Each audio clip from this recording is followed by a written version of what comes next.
창세기 9장 20절과 27절 말씀을 우리 함께 읽기를 원합니다. 찾아놓으셨죠? 자, 29장, 창세기 9장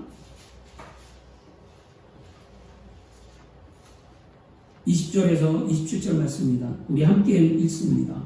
노아가 농사를 시작하여 포도나무를 심었더니 포도주를 마시고 취하여 그 장막 안에서 벌거벗은지라. 가나안의 아버지 함이 그의 아버지의 하체를 보고 밖으로 나가서 그의 두 형제에게 알림해 셈과 야벳이 옷을 가져다가 자기들의 어깨에 메고 뒷걸음질쳐 들어가서 그들의 아버지의 하체를 덮었으며 그들이 얼굴을 돌이키고 그들의 아버지의 하체를 보지 아니하였더라.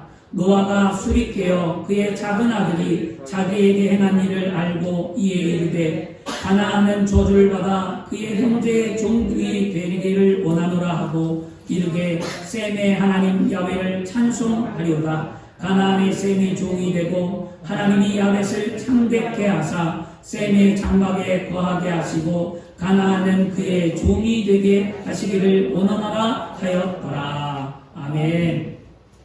오늘 함께 읽은 창세기 9장 20절과 27절 말씀을 통해서 여러분 부모를 공경하라는 제목으로 함께 은혜를 나누기를 원합니다. 여기 말씀에 실수한 아버지는 노아와 그 자녀 셈과 함과 야벳이 나옵니다.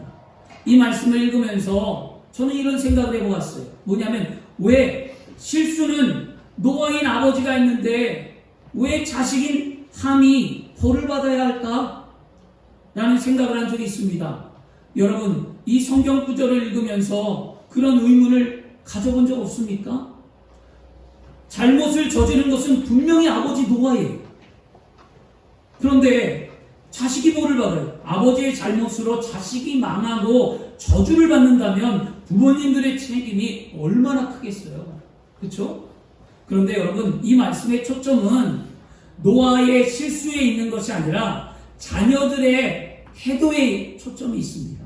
성경은 못나고 실수를 저지른 아버지의 그 약점을 돕는 자식에게 복을 주셨고 그리고 아버지의 실수를 헌담하는 자들은 저주를 받았습니다. 우리가 자녀로서 어떠한 태도로 부모를 섬기고 어떻게 효로해야 되는지를 보여주고 있는 말씀이었습니다. 자식들은 가끔 부모의 삶에 대해서 세상 사람들, 세상 친구들과 이야기를 나눕니다. 우리 부모는 성실하게 살았다. 우리 부모는 돈이 많아서 나에게 물려줄 게 참 많아. 아니 우리 부모는 왜 그렇게 살았지? 우리 부모는 나에게 물려준 것이 하나도 없어. 라고 서로 세상 친구들과 비교하며 말합니다. 그 원망도 하고 감사도 하고 그렇게 살지요. 그런데 감사하는 자녀는 그래도 낫습니다. 반면에 원망하고 불평하는 자녀들은 문제가 있습니다. 사랑하는 여러분, 부모를 향하여 절대로 예수 믿는 우리들은 원망하거나 불평하지 말고 감사하는 그리스도인이 되어야 될 줄 믿습니다. 예수 그리스도를 믿는 저와 여러분은 세상과 분명히 다른 삶을 살아야만 합니다. 하나님께서 우리에게 주신 10계명 중에 제5계명이 무엇입니까? 내 부모를 공경하라는 것이죠. 하나님께 주신 계명은 인간 계명 중에 가장 크고 아름답고 복된 계명입니다. 그것은 부모에 대한 자식이 마땅히 해야 될 의무요, 그리고 그것이 사회의 기초요, 질서를 세우는 겁니다. 그러므로 부모를 공경하지 않고 멸시하는 것은 사회에 무질서한 행동을 만들고 사회에 악을 만드는 모습입니다. 신명기 27장 16절 말씀에 쉬운 성경은 이것을 이렇게 번역합니다. 자기 아버지나 어머니를 업신여기는 사람은 저주를 받는다. 모든 백성은 아멘이라고 말하십시오 라고 말합니다. 그러면 우리는 부모가 배움이 많든지 적든지 건강하든지 병들었든지 잘 살든지 못 살든지 아니면 부모가 나를 버려서 떠났든지 부모가 이혼하고 각자의 길을 가고 할머니 손에 컸든지 세상에 또 손가락질 받는 부모가 죄인이라 할지라도 우리는 부모를 공경하고 효도해야 될 줄 믿습니다. 아멘. 이것이 예수 그리스도를 믿는 저와 여러분들이 이 땅 가운데 살아가면서 실천해야 할 믿음의 행위입니다. 야고보서는 행함이 없는 믿음은 죽은 믿음이라고 말하고 있습니다. 그러므로 저와 여러분의 믿음이 5월의 이 가정의 달을 통해서 살아있는 믿음의 소유자가 되시기를 축원합니다. 그렇다면 왜 부모를 공경하며 효도해야 할까요? 그것은 뭐냐면 따라하겠습니다. 첫째로 이 세상에는 완전한 부모님이 없기 때문에 우리는 부모를 공경해야 합니다. 아멘. 이 세상에 여러분 완전한 부모는 없어요. 노아를 볼까요? 오늘 말씀에 노아는 창세기 6장 9절에 노아를 향해 이렇게 말합니다. 노아는 당대에 의롭고 흠이 없는 사람이었고 하나님과 동행하는 사람이었다고 말합니다. 그렇게 말씀한 노아가 120년 동안 하나님의 말씀에 순종하고 노아는 방주를 만들고 노아는 가족을 구원했습니다. 그리고 노아는 방주에 나와서 그는 농사를 지었어요. 그리고 포도 농사를 지고 아름다운 결실을 맺었습니다. 그 결실을 통하여 노아는 포도주를 만들었어요. 그리고 그 포도주를 노아는 마셨습니다. 그런데 너무나 많이 먹어서 노아가 어떻게 했습니까? 취했어요. 인사불성이 되었습니다. 그리고 자기의 모습으로 옷을 벗고 그 모습으로 잠이 들었습니다. 결국 노아는 자녀들 앞에서 부끄러운 모습을 보이고 실수를 했습니다. 그런데 성경 창세기 9장 22절과 23절 말씀에 가나안의 아버지 함이 그의 아버지 아체를 보고 밖으로 나가서 그의 두 형제에게 알리매 셈과 함 야벳이 옷을 가져다가 자기들 어깨에 메고 뒷걸음쳐 들어와서 그들의 아버지 아체를 덮었으며 그들의 얼굴을 돌이키고 그들의 아버지 아체를 보지 아니하였다라고 말씀합니다. 무슨 말씀이냐? 그 아버지의 실수를 첫째 아들 셈과 셋째 아들 야벳은 감추었고 둘째 아들 함은 흉을 보았다는 것입니다. 많은 사람들이 하나님에게 은혜를 한없이 얻었는데 인색합니다. 부모님에게도 은혜에 대해서 무관심하고 감사하지 않습니다. 그러면서 부모님의 약점과 잘못에 대해서는 얼마나 민감한지 모릅니다. 형제들 간에도 차별 대우를 받았다고 부모를 원망하기도 하죠. 머리가 좀 컸다고 부모 말씀에 순종하지 않기도 합니다. 부모가 잘못에 쉽게 용납하지 않습니다. 제 자신도 이렇게 했던 것 같아요. 제 부모에게. 부모를 공경해야 되는 이유가 여러분 부모가 완벽하기 때문에 아니면 부모가 나를 잘해주기 때문에 공경하는 것이 아닙니다. 부모도 똑같은 연약한 인간이요 사람입니다.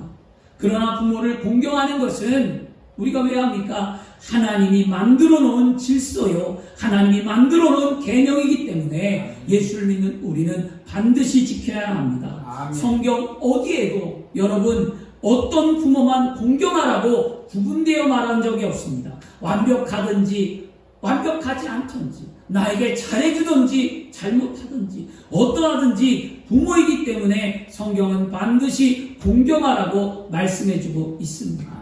이 공경하기라는 말이 여러분 늘 5월달만 되면 이거를 찾아보잖아요. 저도 또 찾아봤어요. 작년에도 찾아봤지만 국어사전에 공경, 남을 대할 때 몸가짐이 조심스럽게 하고 받든다라는 것이 우리 국어사전이에요. 한문으로는 공손할 공경할 경, 그래서 바른 태도로 받들어 모심이라는 뜻을 갖고 있어. 우리나라에 바른 생각, 바른 것으로 모신다는 거죠. 그러면 성경은 히브리어는 이것을 카바드라고 해서 뜻은 무겁다, 힘겹다, 짐이 된다, 영어롭다, 존귀하다, 존경하다는 뜻을 갖고 있어요.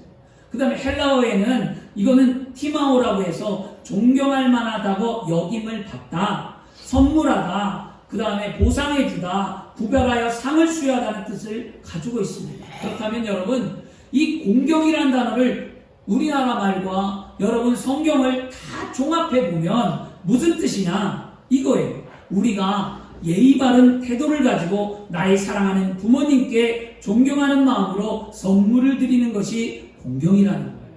여러분 공경이 말로만 하는 것이 아니라 뭔가를 드리는 거예요. 이번에 5월의 가정의 달에 여러분 할 수만 있는 대로 힘을 다는 대로 여러분 부모님에게 최선을 다하고 섬기는 삶을 사시기를 바랍니다. 에베소 6장 2절에 내 아버지와 내 어머니를 공경하라. 이것은 약속 있는 첫 계명이라고 말씀합니다. 신명기 5장 16절 말씀에도 나를 사랑하고 내 계명을 지키는 자에게는 천대까지 은혜를 베풀리라고 성경은 말씀합니다. 하나님의 약속의 말씀을 믿고 부모를 공경하는 여러분, 하나님께서 반드시 은혜를 베풀어 주시고 여러분에게 복을 주실 줄 믿습니다. 저는요, 자녀에게 공경을 심어주고자 어렸을 때부터 엄하게 했어요. 뭐 때가 되면 뭐 하나 사갖고 오게 했어요. 저희 어머니가 저를 그렇게 가르쳤어요. 그래서 뭐 되면 안 하면 막 야단쳤어요. 받아시 맛이 아니라 굉장히 난무했습니다. 그래서 아이들이 어렸을 때부터 때가 되고 뭐 결혼기념일, 생일, 뭐 부모님에 관한 것 되면 때가 되면 하게끔 만들었습니다. 그런데 이제 아이가 컸잖아요. 그래서 한 번은 큰아들이 이렇게 말했어요. 아빠, 왜 억지로 부모를 공경하게 하세요? 마음에 우러나오면 하지 않을까요? 라는 말을 하더라고요, 저한테. 그래서 아들이 말하는 말도 맞는 말입니다. 억지로 안 해도 마음이 우러나오면 하겠죠. 그러나 성경은 부모를 공경해야 땅에서 잘되고 장수하는 복을 받는다라고 말씀합니다. 그래서 억지로라도 부모를 공경하는 습관을 가지게 해서 자녀들이 이 땅에서 하나님의 축복을 누리게 하기 위해서 가르쳤습니다. 여러분, 좋은 습관은 좋은 행동을 만들고 좋은 행동은 그 사람의 인격을 만듭니다. 우리가 부모를 공경하는 좋은 습관이 어려서부터 몸에 배일 때 나이가 들어서 좋은 행동이 계속 나오는 겁니다. 우리나라 속담에도 있잖아요. 3살 버른 80까지 간다는 속담이 있지 않습니까? 좋은 그리스도인의 인격은 믿음의 습관에서 만들어집니다. 말씀에 순종하는 믿음의 습관으로 삶에 실천하는 좋은 그리스도인들이 다 되기를 그리스도인으로 축원합니다. 그럼 둘째로 왜 부모를 공경해야 하는가? 따라하겠습니다. 세상의 모든 부모는 생명의 통로와 은혜를 주셨기 때문에 우리는 부모를 공경해야 합니다. 아멘.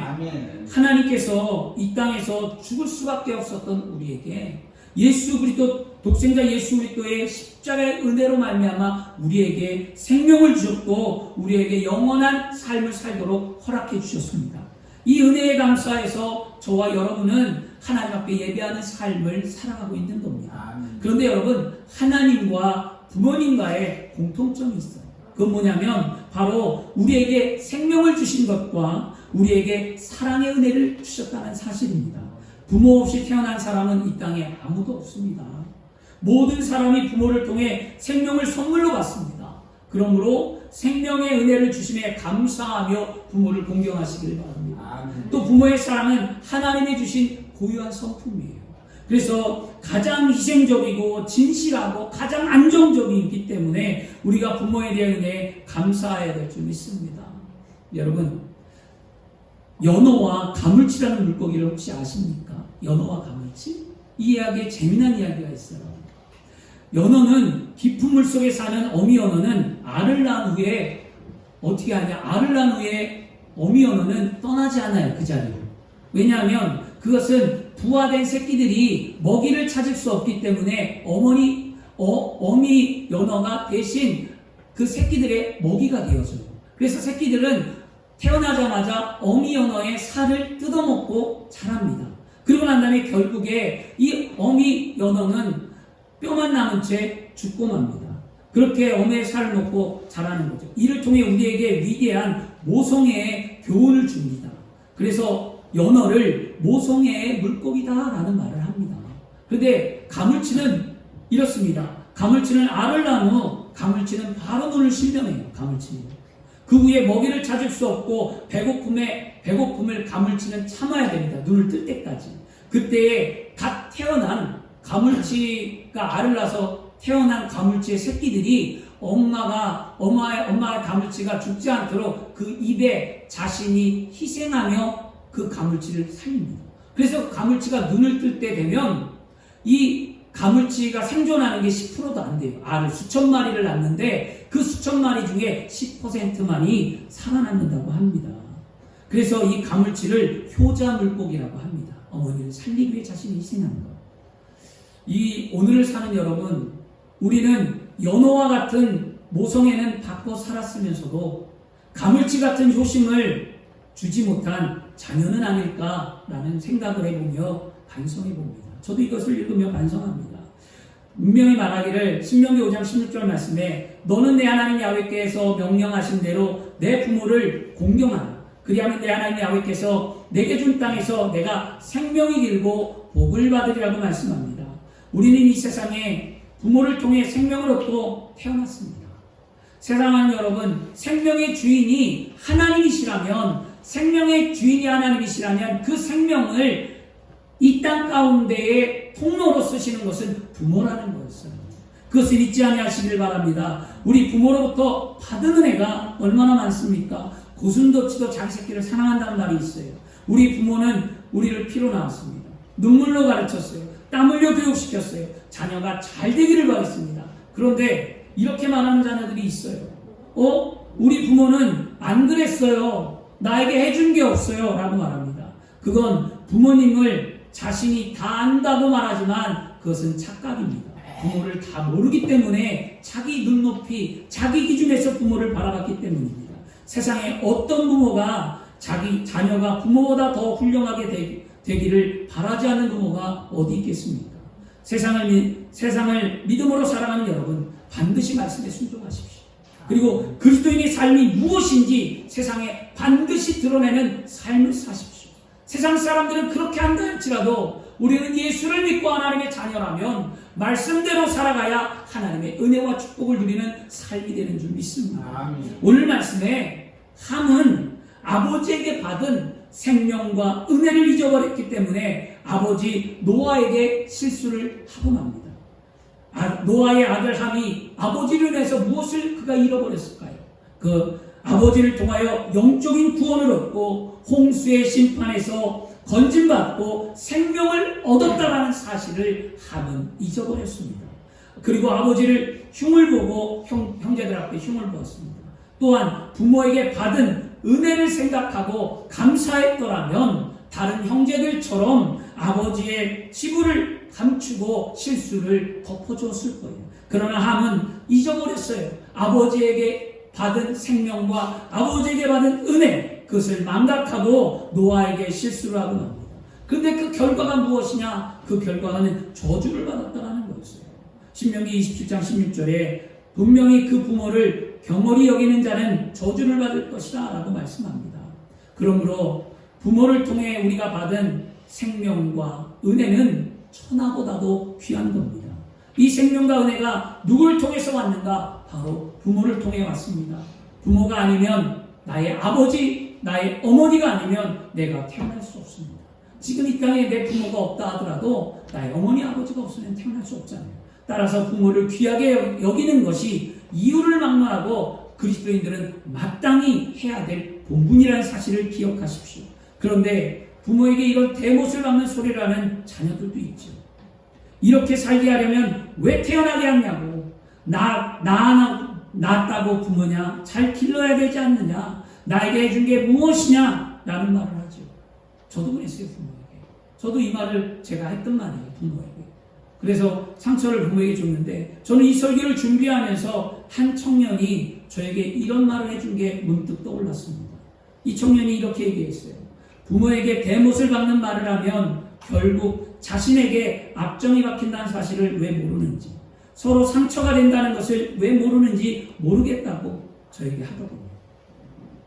이 청년의 말이 저는 뇌리에 남아 맴돌았습니다. 나의 과거를 뒤돌아보고, 내 젊을 때를 뒤돌아보고, 내가 부모에게 했던 것을 뒤돌아보고, 내가 얼마나 철이 없었던가를 생각해보게 했습니다. 나 또한 철이 없이 부모에게 대들고 아프게 한 적이 많았는데 생각해보니 나에게 압정이 박혀 있었구나. 사랑하는 여러분, 가정의 달에 부모님이 생명을 주시고 은혜를 베풀어 주심에 감사하며 좋고 행복한 말들만 부모에게 많이 했으면 좋겠습니다. 누가복음 6장 45절에 성경이 이렇게 말씀합니다. 선한 사람은 마음에 선을 쌓은 선에서 선을 내고 악한 자는 그 쌓은 악에서 악을 내나니 이는 마음에 가득한 것이 입으로 말로 나옵니다. 부모에 대해서 감사하면 좋은 말이 나와요. 부모에 대해 원망이 가득 차 있으면 부모에게 좋은 말을 하지 않잖아요. 여러분, 자식에 대한 미움이 있으면 자식에게 좋은 말을 하지 않잖아요. 여러분 마음에 그리스도의 이름으로, 예수의 이름으로 좋은 것을 쌓고 사랑하고 헌신하고 덮고 복음이 무엇인지 안다면 여러분 예수 안에서 화목한 가정을 만들기를 그리스도의 이름으로 축원합니다. 이제는 우리 모두 예수 안에 서로 사랑하고 용서하고 용납하며 마음의 선을 많이 쌓아서 아름다운 말을 하시길 바랍니다. 여러분 83세 된 아버지와 53세 된 아들이 대청마루에 앉아 있었어요. 그런데 그 대청마루에 앉아 있었는데 마침 창가에 까치 한 마리가 휙 날아왔어요. 아버지는 아들에게 물었습니다. 얘야, 저게 뭐냐? 아버지, 까치예요. 그래, 뭐냐? 고맙다. 두 번째 물었어요. 얘야, 저게 뭐냐? 금방 까치라고 했잖아요. 그래, 뭐냐? 고맙구나. 그리고 세 번째 아버지가 물었어요. 연세가 많으면 여러분 나이가 드시면 어떻게 될까요? 깜빡깜빡 하잖아요. 잊어버리잖아요. 그리고 잘 모르잖아요. 세 번째 보니까 자식이 그렇게 말합니다. 아버지가 얘야, 저게 뭐냐? 금방 까치라고 했잖아요. 그것도 못 알아먹어요? 금방 세 번째 보니까 자식이 화를 내더라는 거예요. 금방 얘기했는데 못 알아듣냐고. 그 소리가 이 80이 넘는 아버지 마음엔 너무 서러웠어요. 쿠사리 먹는 게. 그래서 방으로 들어갔어요, 아버지가. 그리고 방에 들어가서 서랍을 뒤져갖고 일기장을 하나 꺼내봤어요. 그 일기장은 이 아버지가 33세 때 쓴 일기장이었어요. 밖에 나가서 아들에게 탁 건네주고 아들에게 읽어보아라 그랬어요. 근데 그 일기장에 이렇게 쓰였어요. 3살짜리 내 아들과 마루에 앉아 있었다. 마침 창가에 까치 한 마리가 날아왔다. 3살 먹은 내 아들은 물었다. 아빠, 저게 뭐예요? 얘야, 까치란다. 내 아들은 연거푸 23번을 물어보았다. 나는 23번의 답을 해주었다. 그러면서 내 마음이 왜 그렇게 즐거운지 몰랐다. 그래서 사랑하는 내 아들을 귀여워 품에 안아 주었다. 여러분 뭘 느끼십니까? 저는 이것을 들으면서 아침에 기도하면서 눈물이 나더라고요. 사랑하는 여러분, 아버지와 자식, 아버지는 자식에게 3번 물었어요. 근데 자식은 화를 냅니다. 그런데 자식은 부모에게 23번을 물었어요. 그러나 아버지는 자식에게 화를 내지 않고 사랑스럽다고 얘기해요. 이게 우리의 인생이에요. 인생이에요. 그렇죠? 저도 아버지 부모가 뭘 물어보면 가르쳐주다가 짜증날 때 있는데 생각해보니까 제가 자식을 키우면서 뭘 하나 가르쳐주면 물어볼 때 그냥 얘기하는 게 이쁘고 아름답고 좋았어요. 근데 제가 부모에게 하는 행동은 타락한 거였어요. 여러분 무엇을 느낍니까? 지금 그것은 바로 이게 바로 부모라는 거였어요. 부모님이 돌아가신 후에 여러분 후회해봐서 소용없습니다. 어떠한 자매가 늦둥이로 태어났어요. 늦둥이로 태어났는데 아버지가 그 딸의 결혼식을 못 보고 돌아가셨어요. 2년 전에. 이제 결혼을 앞두고 있는데 근데 그 카톡의 배경이 뭐냐면 아버지 82세 아버지 생일 2년 전에 돌아가신 나의 내 편 이렇게 써놨더라고요. 아버지가 그리운 거예요. 늦둥이로 태어나갖고. 그래서 제가 그것도 보면서 느낀 게 바로 그겁니다. 여러분 보고 싶어도 볼 수 없고 불러도 대답 없는 그 이름 어머니 아버지 사랑한다고 하지 말고 살아계실 때 여러분 많은 말을 하고 살아계실 때 효도하는 삶이 되기를 그리스도인으로 축원합니다. 결론입니다. 오늘 말씀에 여러분 분명히 오늘 말씀에 부모를 공경하는 자녀와 그렇지 못한 자녀의 결말이 남았습니다. 부모의 실수를 덮어주었던 사람과 부모의 실수를 험담했던 자녀 분명히 복과 저주로 나누었습니다. 에베소서 6장 1절과 3절 말씀을 꼭 한번 기억하십시오. 자녀들아 주 안에서 너희 부모에게 순종하라. 이것이 옳으니라. 내 아버지와 어머니를 공경하라. 이것은 약속 있는 첫 계명이니 이로써 내가 잘되고 땅에서 장수하리라. 부모의 공경은 약속 있는 첫 계명입니다. 생명의 축복입니다. 그리고 형통의 축복입니다. 그러므로 여러분 우리가 부모를 공경하는 것 분명히 말합니다. 첫째로 이 세상에 완벽한 부모가 없기에 우리는 부모의 실수를 받아주며 우리는 공경해야만 합니다.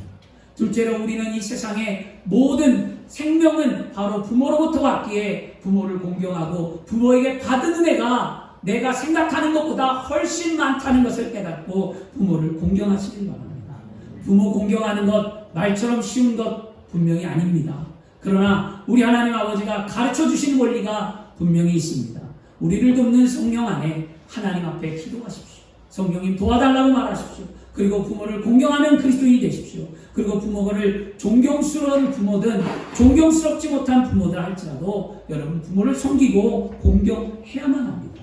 그럴 때 하나님이 여러분에게 위로를 주고 하나님이 여러분을 통하여 생명을 얻되 풍성히 얻는 은혜를 주시며 우리가 그런 그리스도인이 돼야만 세상이 바뀌고 진짜 하나님의 나라가 이 땅 가운데 세워지며 우리가 그리스도인으로 살아가되 부끄럽지 않는 복된 삶을 살게 되는 줄 믿습니다. 아멘. 그리스도인은 누구도 예외 없이 성경의 가르침에 따라 부모를 공경하고 효도하는 사람이 되기를 그리스도의 이름으로 축원합니다. 아멘. 기도하겠습니다.